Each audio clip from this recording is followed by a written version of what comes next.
Derek Rosa was just 13 years old when he brutally stabbed his mother to death in the middle of the night. And this case, I will be honest, it has always been just absolutely mind-boggling to me. I mean, first, it's shocking that a son would kill his own mother, right? At 13 years old. I mean, that's such an incredibly young age to commit such a violent crime. Yet, we do see it more times than I would care to. But then there's all of the bizarre interrogation footage that surfaced after Derek was arrested. Footage that showed this child, literally this child who didn't even know his home address, yet he could calmly explain exactly which artery had been severed. And finally, what has really left people kind of just like scratching their heads is the why behind it all. Throughout this case, the biggest question has always been why? Why would a seemingly happy teenager suddenly just snap and commit such a heinous crime against his own mother? And that is the big question today. Now, when we first covered this case at the beginning of 2024,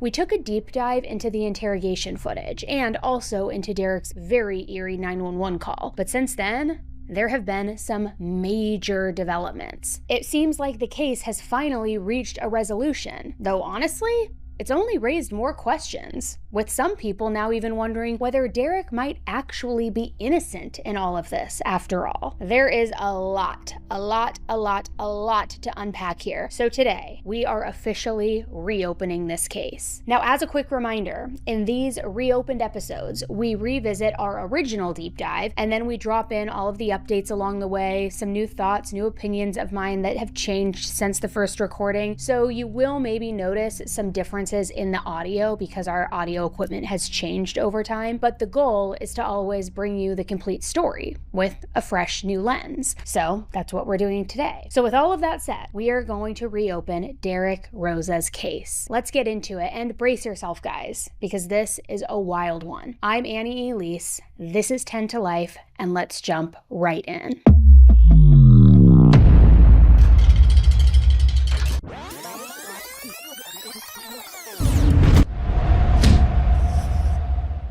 On October 12th, 2023, just before midnight, dispatchers in Hialeah, Florida received a truly bone-chilling 911 call. The caller was reporting that 39-year-old mother, Irina Garcia, a mother of two, I might add, had been stabbed to death while sleeping. And she wasn't alone while she was sleeping right next to her 2-week-old daughter. Now, it's hard to say, honestly, which is crazier, that this alleged murderer was Irina's 13-year-old son, or the fact that he was the one calling to report his own crime. The audio from that 911 call is pretty chaotic at times, I'm going to be honest with you, and it can be a little bit difficult to make it out. So if you're listening to the audio version of this episode and you want to follow along with the captions, definitely go and click on the YouTube version as well, because we do have it on screen with the captions. I speak English. How can I help you?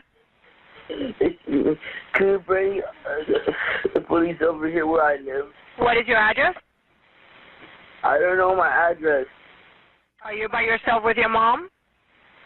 Yeah, no, my baby sister's here too. She's sleeping. Did you kill your mom? Okay, where is the knife right now? I put it, let me check. Wait. I put it on the floor inside of the... Wait, no. Where is it? I can't find the knife. You cut her neck? Okay. Where else did you stab her other than cutting her neck? Based on his tone and even his word choice, from the way that Derek always said ma'am, for example, you would almost think that he didn't understand what he had done. Like he was in shock or dealing with some kind of like mental disconnect. I don't know. But obviously, Derek did know that this was an emergency situation. He wouldn't have called 911 otherwise. And I do think it's interesting that Derek wasn't quite together the entire time during this 10-minute call. Sometimes he almost seemed a little bit rattled. He couldn't remember his home address, and again, I don't know if that's necessarily indicative of him being super shaken or if there was something going on with him. But then, after the 911 operator asked where he was, it took Derek over 4 minutes to come up with an answer. I honestly don't know what to make of all of that, because we're talking about a 13-year-old here, which yes, it is very young to be stabbing somebody to death, but not so young that he wouldn't know his own address, or that he would be unable to read it off of a piece of paper or a piece of mail that was in the house. So again, it makes you wonder, Did Derek forget his address in the moment because he was dealing with shock after his mom's murder? Or did this mental disconnect kick in before he committed the murder? Was it part of what pushed him to commit this brutal crime? What's really going on here? I do think that it's safe to assume that Derek was particularly on edge, given some of the things that happened in other parts of this call. There's a knife in my room and there's a gun in the living room. Okay, I need you to stay away from them. Can you put them in a safe place away from where the officers can see them? Can you put them away? So where do I... Shit, I'm sorry. I saw something fell and it scared me. I'm sorry, miss. What happened? Something fell from my mom's room and it scared me.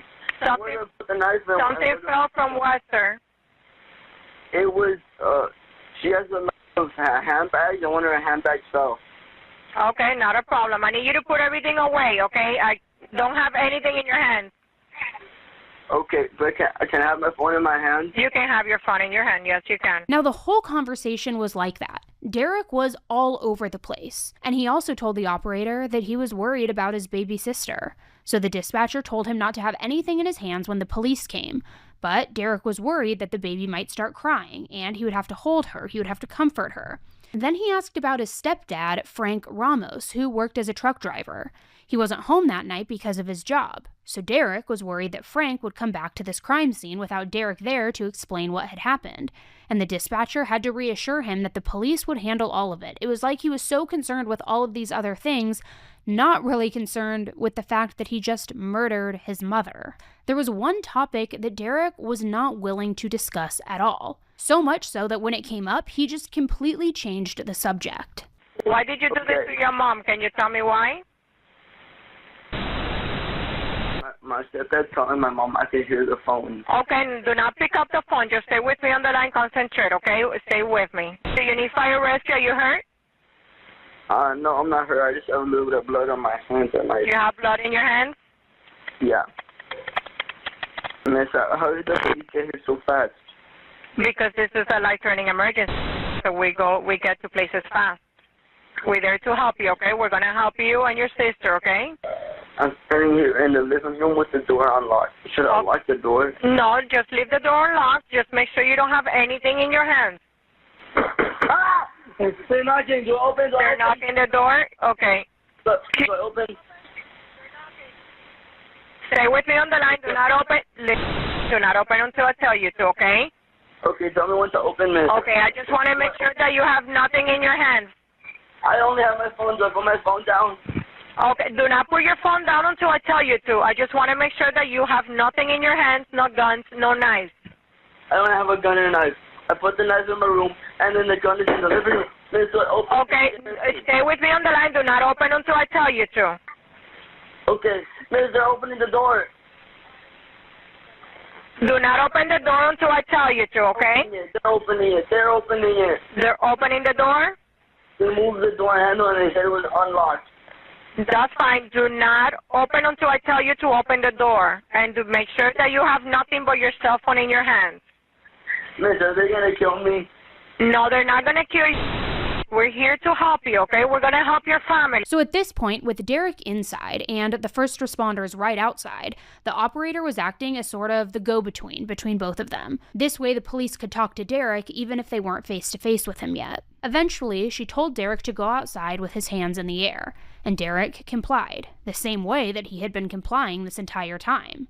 He opened the door, stepped out onto the landing, and right away, the police slapped him into handcuffs and took him into custody.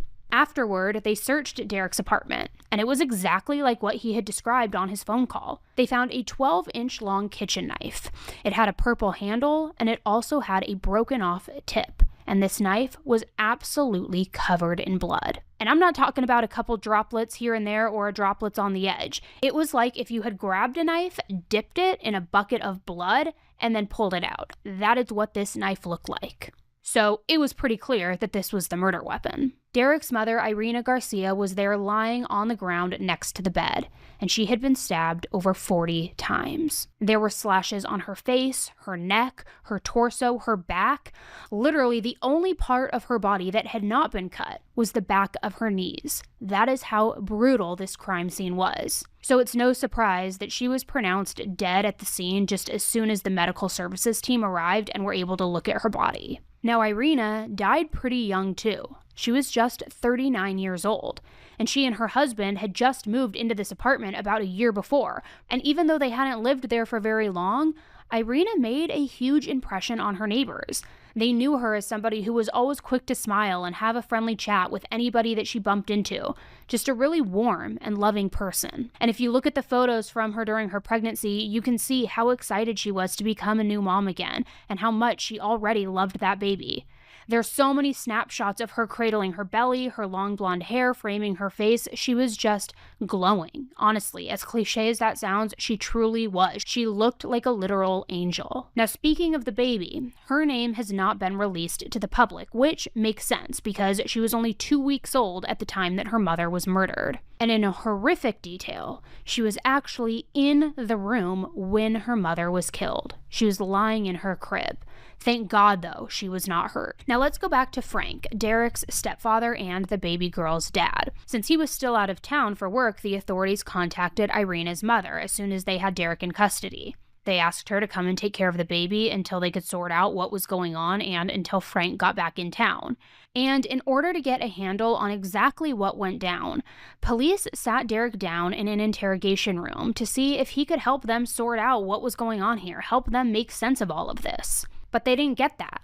Instead, Derek spent about 20 minutes in questioning, and he never told the police much of anything that they didn't already know from that 911 call.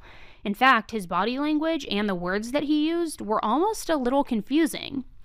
It was just like the conversation with the dispatcher, where sometimes he came across as very calm, very collected, even when he was talking about stabbing his mother in very, very frank and cold, callous terms. But then there were other times where Derek came across like a scared, confused little boy. And like before, he couldn't remember his own address. And he even blanked on his stepfather's name when the detectives were asking him for it. There's another example of this right at the start of the interrogation.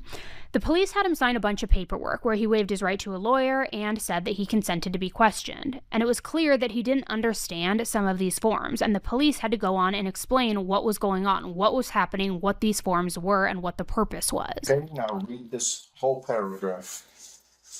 I have read this statement of my rights, and I understand what my rights are.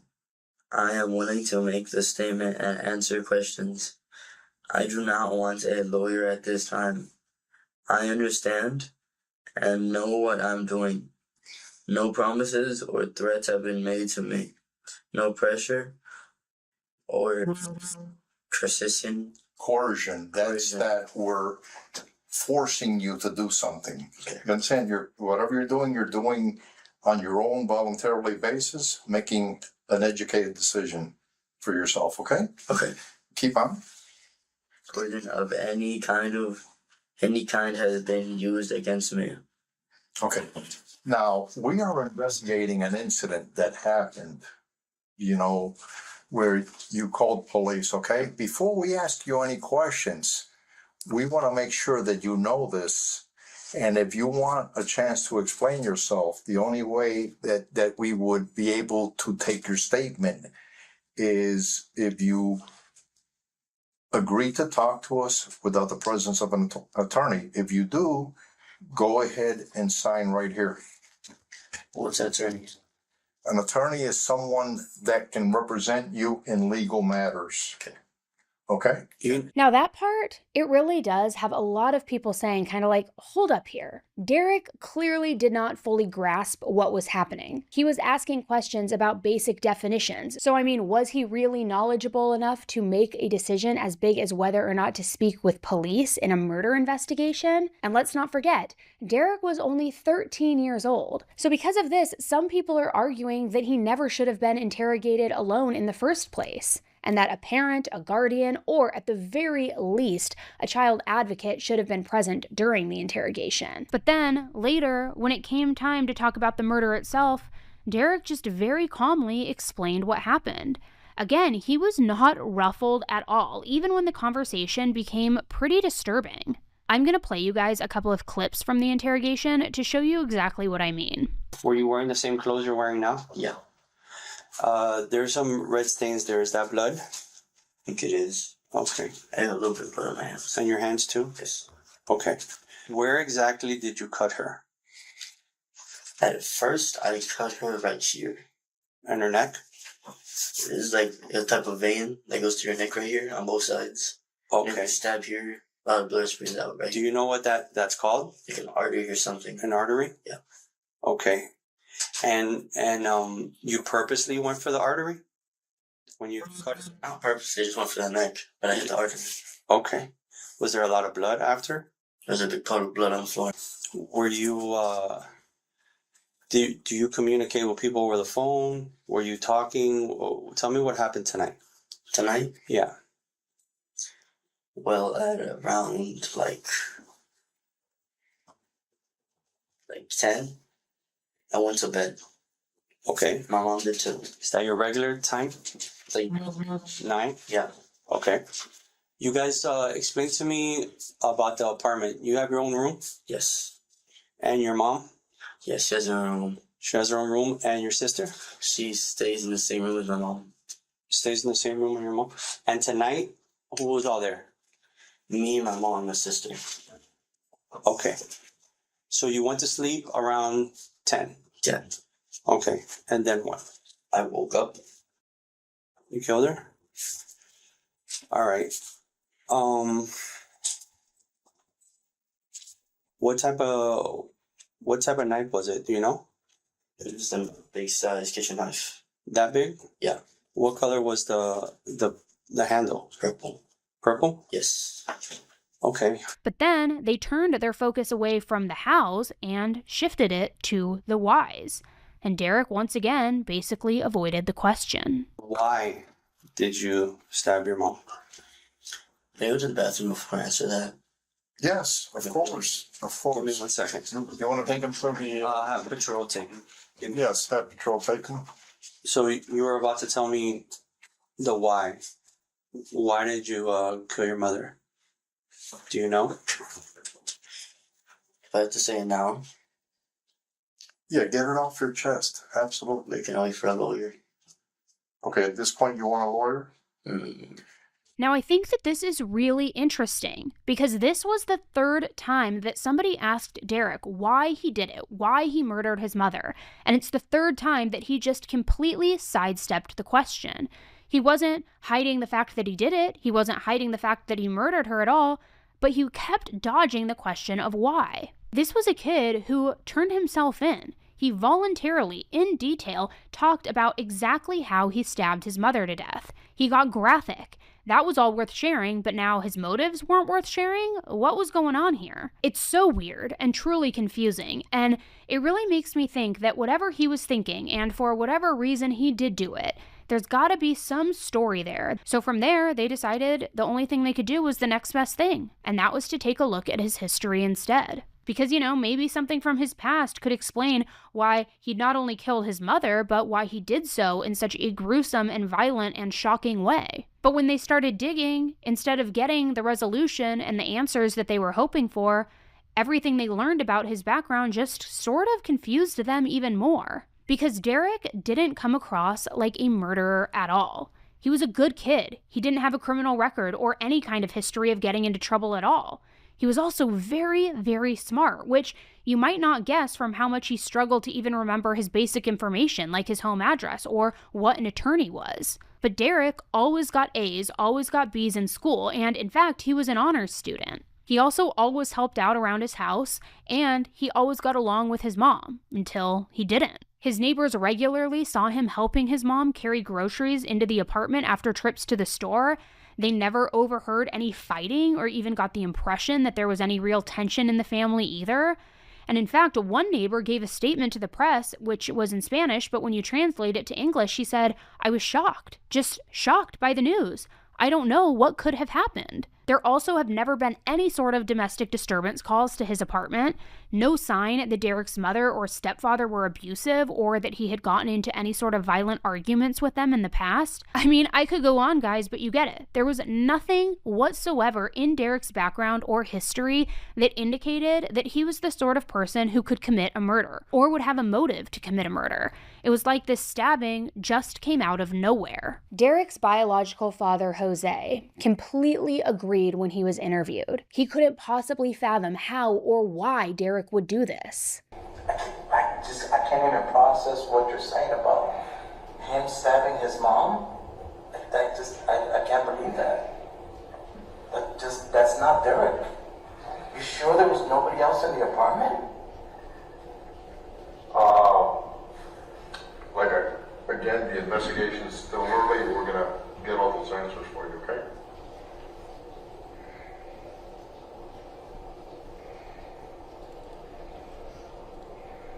I can't even understand that. That doesn't make any sense. This kid has lost his mom to death. The lead detective on the case would later testify to the same thing, that everyone who knew Derek described him as intelligent, loving, even super close with his mom. Can you tell us a little bit about the questions that you asked Jose Rosa inside of, in the recording?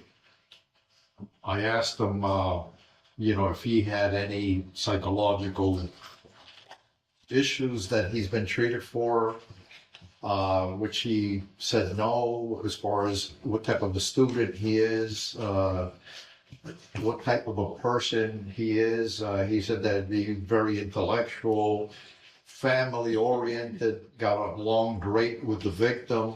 He would call the victim, or the victim would call him every 15 minutes or so, and that he was intellectual and had no learning disabilities whatsoever. I think he said that he was an A student. So if Derek and Irina were so close, and if he didn't show any other warning signs, then what else was really going on here? I mean, is it possible that Derek had some sort of mental health episode and just snapped? According to the lead detective, the answer to that was no. Derek had no history of mental health issues whatsoever, none at all. Based on your perception, was it your understanding that Derek Rosa was, generally speaking, a normal, average young man who performs fairly well in school? Yes. Did anyone ever, while you were on scene, or even after you left the scene, bring to your attention that he had any defects, deficits, anything like that? No. But just to be totally sure, Derek was sent for a full mental health assessment. So 2 different doctors talked to Derek, and afterward, they came back with very different possible diagnoses. One, who actually worked for the prison, said that Derek might have ADHD, while a different doctor thought that Derek was on the autism spectrum. Now, talking just in terms of statistics, there isn't a clear link between autism and violent crime. Some researchers think that people on the spectrum are actually less likely to be violent, but there really isn't enough research out there to say anything for sure. ADHD, however, can be a factor in murders, like the one that Derek committed. People with ADHD, particularly if it isn't diagnosed or being managed well, can have difficulty resisting their impulses, resisting those urges. So maybe Derek just snapped. Like he just snapped in the moment and stabbed his mother after an argument. This possible diagnosis might help explain a little bit how something like that could happen in somebody who otherwise doesn't seem especially violent or doesn't have a background that would indicate it would happen. But I also don't want to make it sound like having ADHD automatically makes somebody a murderer or dangerous to be around. Certainly not. If that is a factor, and again, I'm not sure if it even is, it's just one piece of an even bigger puzzle, which we're not still seeing a whole picture here yet. Plus, I don't know which therapist in all of this, which doctor was right. If Derek had ADHD or autism or both, or if there was something else going on and both of them were wrong. So at this point, investigators really had to go back to the drawing board. They had conflicting opinions about Derek's mental health condition, and they had him admitting to the murders but not really saying anything about why. So what they decided to do was to get a better idea of what actually happened that night. They pulled footage from the cameras around the apartment. And I will say, there was a Ring camera as well at the apartment's front door, and this camera captured Derek several times that night.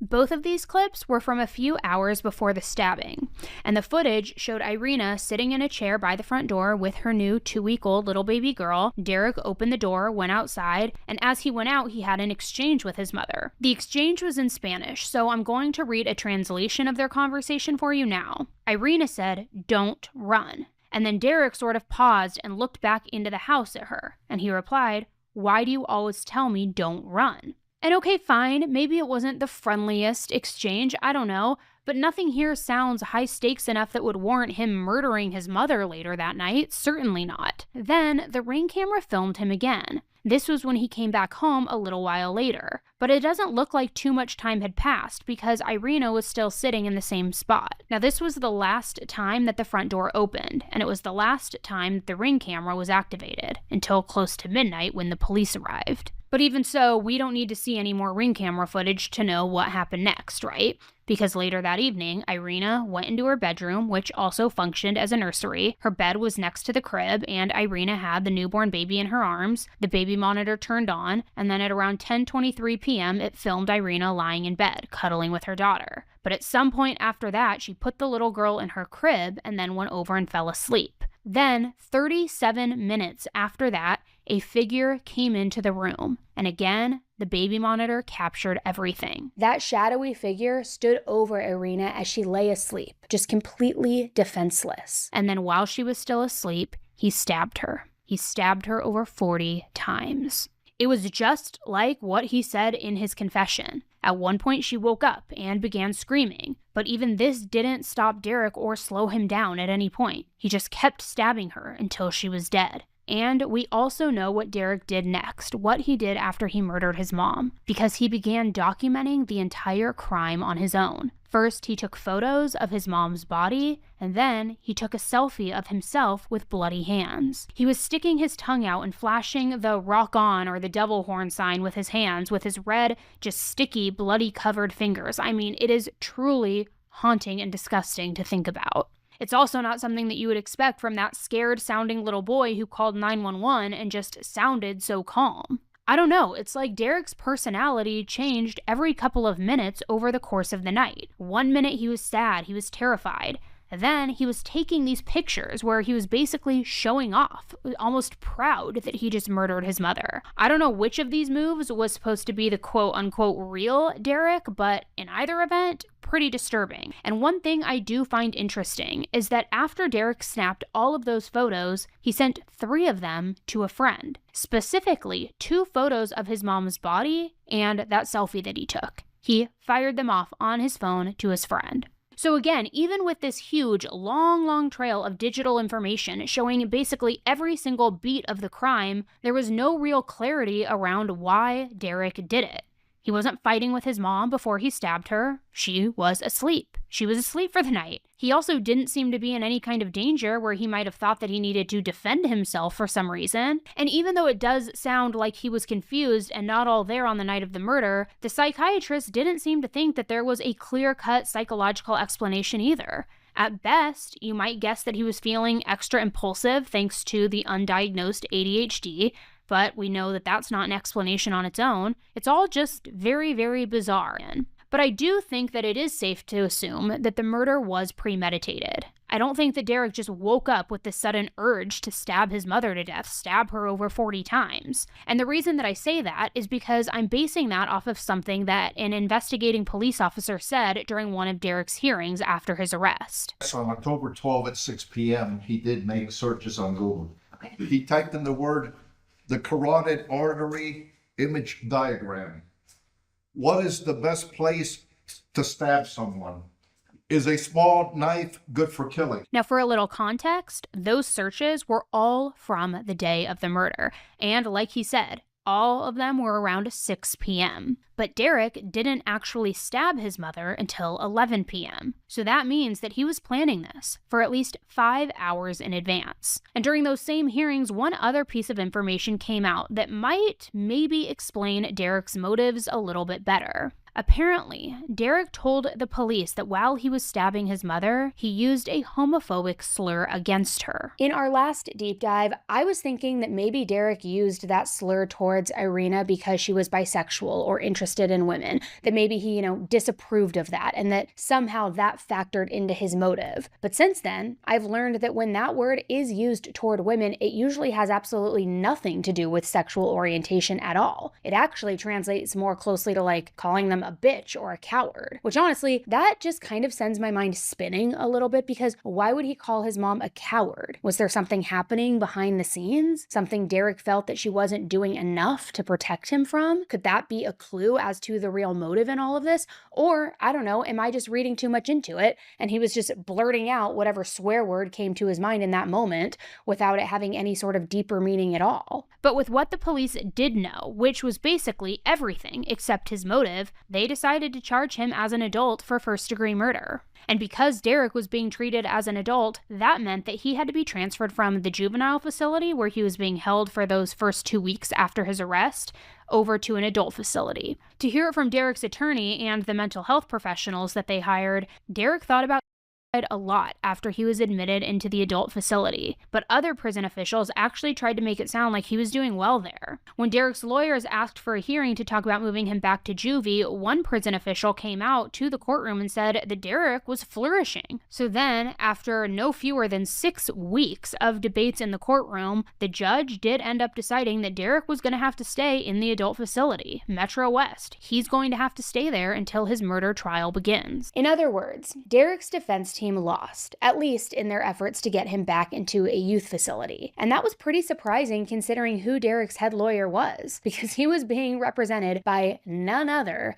than Jose Baez. As you may know, Jose Baez's client list is like a who's who of high-profile celebrity defendants. He worked with Harvey Weinstein, he worked with Aaron Hernandez, he also, most famously in my opinion, worked for Casey Anthony, and Baez wasn't just working Derek's case, he was working on it pro bono, in other words, for free. So that made people think that he really believed Derek's story, and it of course led many people to also wonder, is there something here that we're not seeing? Something that's being missed? Some piece of evidence that could actually point to Derek being innocent? One theory that started circulating was that someone else killed Irina and then forced Derek to take the blame. And as you can imagine, it did not take long for the rumors about who that someone else could be took flight. Some people suspected the friend that Derek had texted photos of the crime to. Others took it a step further and claimed that Derek's biological father might have hated his ex-wife enough to somehow coerce his own son into killing her. But I will say, it became clear pretty quickly that those theories were honestly completely just off the wall, and there was never any sort of evidence tying either one of them to the murder. Derek's defense team, though, did believe that there was somebody else, and they pointed the finger right at Derek's stepfather, Frank Ramos. According to the defense, Frank had actually written Facebook messages describing parts of the crime that he wouldn't have known about unless he was in the apartment that night. And I'm talking really big descriptions. Things like Irina screaming for help, things like her fighting back, and these were details that at the time had not even been released publicly. So the defense believed in this theory so strongly, strongly enough that they even filed a motion demanding Frank to turn over his Facebook messages. And in addition to turning over those Facebook messages, also his work schedule, basically challenging his alibi that he was in Georgia for work at the time of the murder. In their filing, the defense wrote, quote, "The stepfather having such specific details of the incident while at the same time claiming that he did not witness the incident raises the possibility that he was in fact present during the incident. Having that information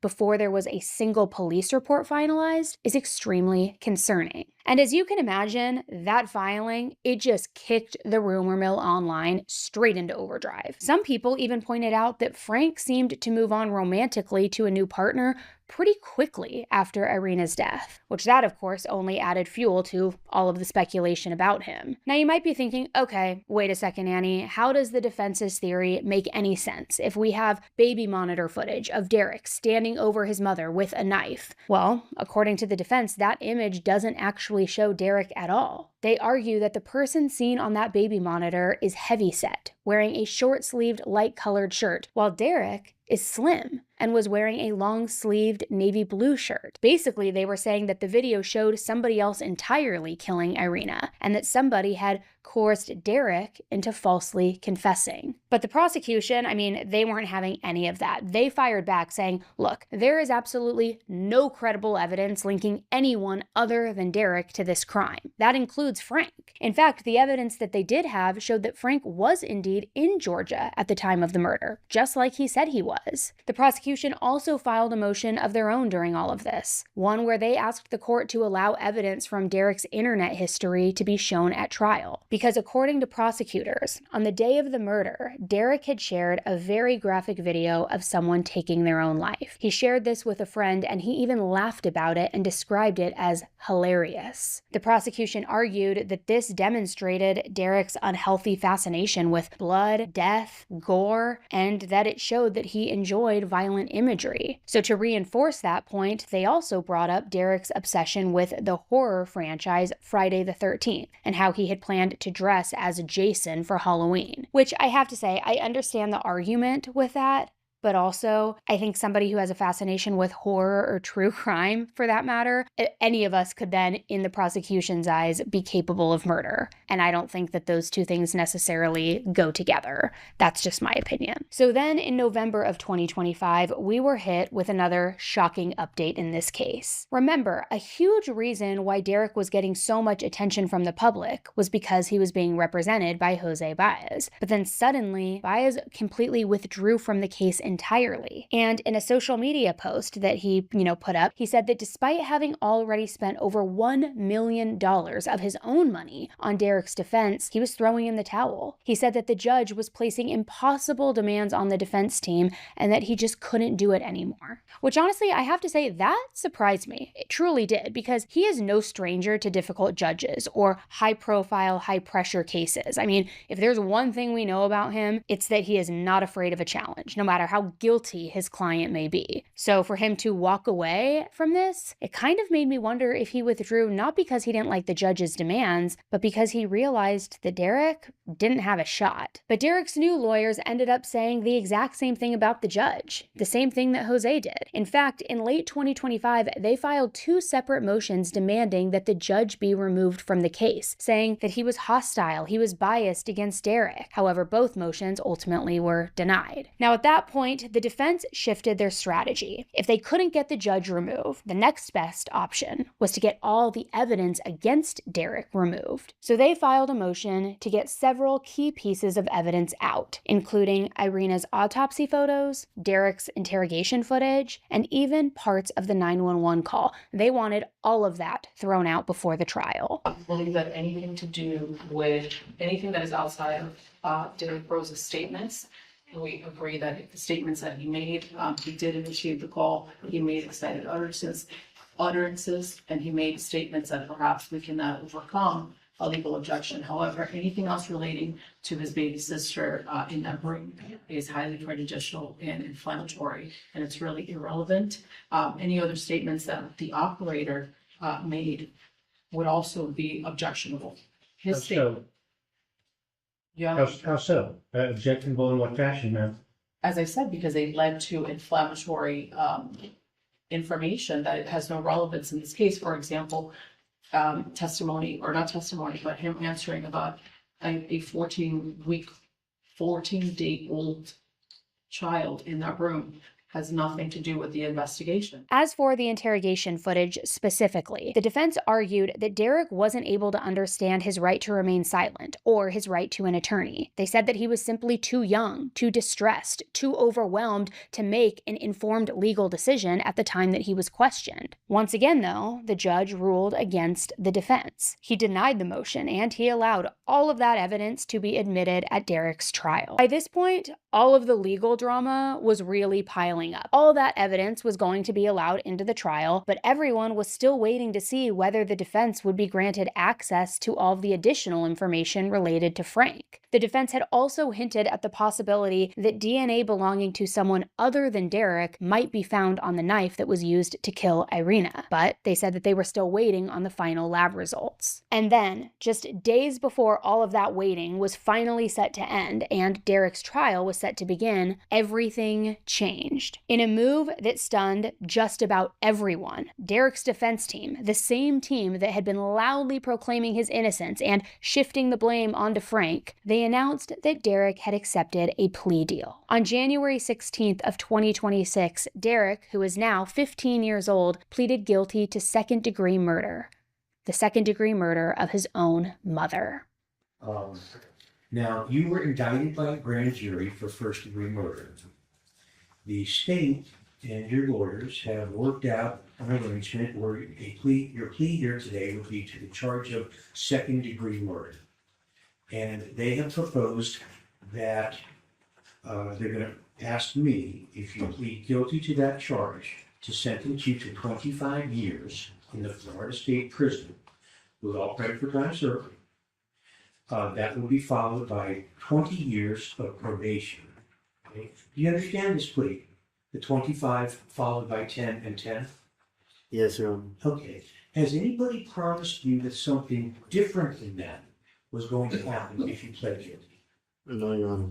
Is anybody forcing you, threatening you, or making you enter this plea against your will? No, Your Honor. Do you wish to enter a plea guilty to the charge of murder in the second degree with a weapon? Yes, Your Honor. Okay, thank you. At Derek's sentencing, several of Irina's family members delivered victim impact statements, including an absolutely devastating statement from Irina's father that was read in court by the prosecutor. Derek was a child loved by the whole family. There's no way to describe it. For her, for Irina, her son was everything. They adored each other. I am deeply affected by what happened. I've suffered 2 heart attacks and now in very delicate health. However, I've been following the case with Frank, who keeps me informed and allows me to see my granddaughter, which I will be eternally grateful for because I know he loves my granddaughter very much and she's very well cared for and in good hands. That gives me peace of mind. I earnestly ask the American justice system to bring justice for my daughter and to finally resolve this case and not prolong this process any further. My daughter did not deserve to die in such a horrific crime. May whoever is responsible pay for their actions so that she can rest in peace. Then it was Derek's chance to speak, his moment to explain himself, to finally tell the court, and everyone else for that matter, why this all happened. And once again, Derek said almost nothing. He was struggling to get a single word out, and he had no explanation, no motive, no nothing. And Derek, you have a right to, we call it allocute, you have a right to say anything that you want to say at this point, if you have anything that you wish to say. Your choice.